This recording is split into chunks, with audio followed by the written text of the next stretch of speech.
अस्सलामुअलैकुम वरहमतुल्लाहि वबरकातुहू। Bashir Rashidi Medina Munawwara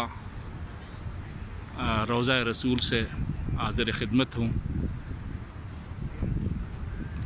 अल्लाह पाक ने हाज़िरी का मौका दिया तो इस निस्बत से मैंने कहा चलो आप लोगों से भी मुखातिब हो जाऊँ। ये रोज़ा रसूल है सामने मस्जिद नबी शरीफ, तो इस निस्बत से मैंने कहा चलो आपके लिए एक वीडियो भी बनवा लूँ।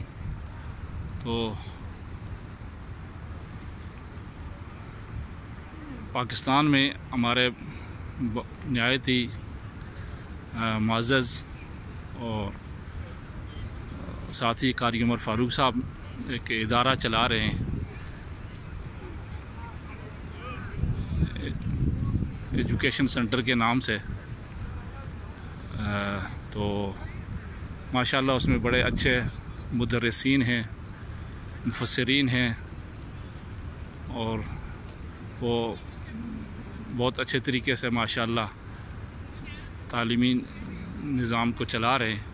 तो जिस भी भाई को अगर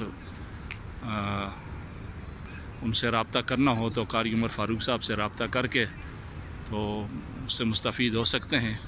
बस मुख्तसर सी ये वीडियो सिर्फ इसलिए कि इस मुबारक जगह की निस्बत से आपके लिए कि पाकिस्तान में जो इदारा कारी साहब का चल रहा है माशाल्लाह बहुत ज़बरदस्त बड़े अच्छे अंदाज से तालीम को चला रहे हैं। तो चलो मैंने कहा इस निस्बत से आपके की आगाही के लिए ये एक छोटी सी वीडियो आपको भेज रहा हूँ। बड़ी मेहरबानी। अस्सलामु अलैकुम वरहमतुल्लाहि वबरकातुहू।